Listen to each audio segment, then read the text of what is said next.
Hey guys, thought I'd bring you a little bit of Martin Knives history and show you something new this morning. Um, in the past, back when we first started out, Newt and I did, uh, we uh, we started making the old Randall style knives, and well, actually they're Skagel style knives because he copied them off of Skagel.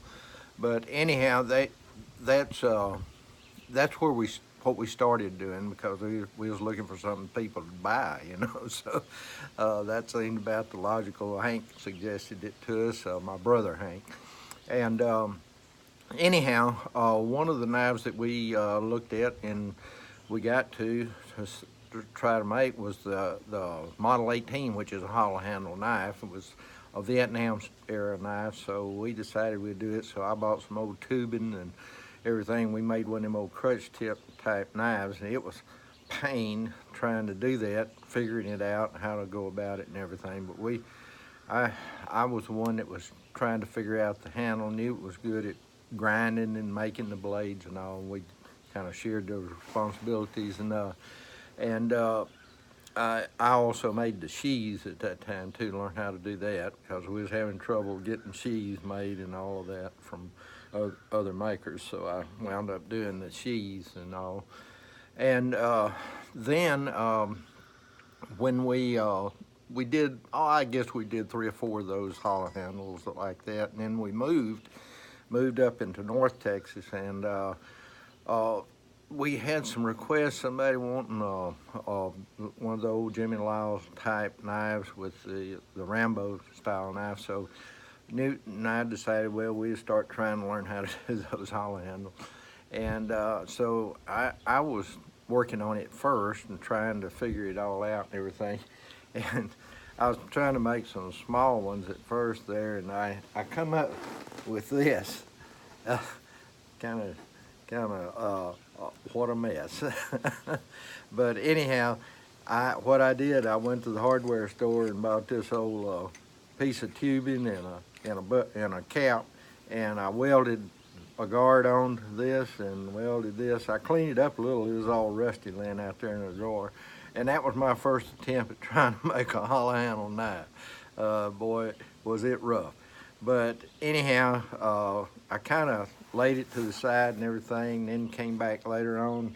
The sear knife had taken off and was doing pretty good, the T3. And so I wound up making one of those. And this is what it was. It was this one here. It turned out pretty good. It was a little better and everything, but I still wasn't very confident in it the way I was putting the hollow handle on and everything. And it was put on good, but it just wasn't up to what my standards. I just didn't think that it was quite what it should be. So Newt kind of took the bull by the horns, and he went and he decided that we needed to thread that tang. It was a full tang going into that hollow handle, and he decided he would thread it. So he went to the machine shop, and he had them to build something that he could use to thread that tang.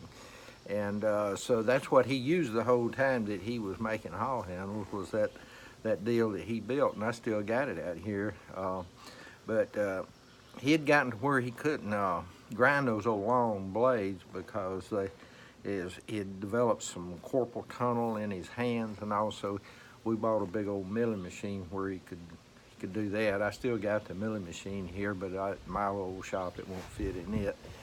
And so that's how he did it. He just ground them with did the finishing touches with a grinder, but the main grinding was done with the milling machine, and then he had that threading tool he could thread the tangs with, and he had somebody else to build the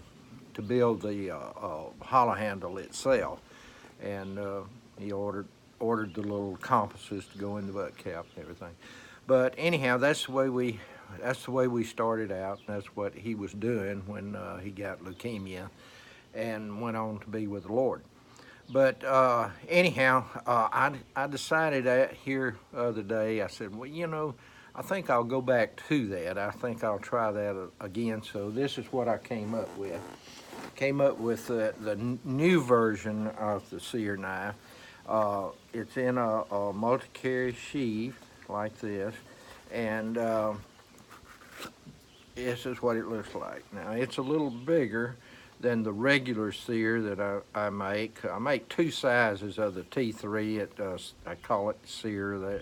I got in trouble for calling it a sear knife before, but it's not a sear knife. It's a E&E is what I call it now. But anyhow, it's the T3 is a little not quite as wide this way, not quite as long a blade. This is about a 5.5 inch blade, about 1.5 inches wide this way, and it's a little over a 1/4 inch thick. It's about 285 thousandths, which is somewhere around 9/32, a little over that. And I did this one with kind of an oval type hilt on it, and I put some old gray cord I had out there around the handle. But this is going to be mine. This is the prototype. You can see that I put prototype on the blade, and I put the logo on this side. Now I did it a high flat grind, and I do it on the grinder. I don't do it on a milling machine. And I put a little swedge on the tip of mine. This one I'm going to use myself, and so I put a little swedge on the tip of it like that. Now, here's what I'll do. Okay, I'm going to make a few of these if y'all want them. Okay, it's going to have to be pre-orders. I'm going to sell them for around $500 a piece. Okay, and if you want them, well, just let me know at Eddie@martinknives.com. Okay, Eddie@martinknives.com. And you can email me and let me know that you want one of them. And they're going to be numbered. I'll number them. I'm going to do 5 to begin with. So the first 5 that lets me know they want one of these, well, then I'll start making them. Okay, if I can get 5 guys to want them, well, then I'll make them. If there's no more than that, well, then there's no use in even fooling with it. But that's what I'm going to do if y'all want them. Mine won't be as good as Newt's, but they will be made the same way that Newt made his. But he was kind of a perfectionist, a real starving artist.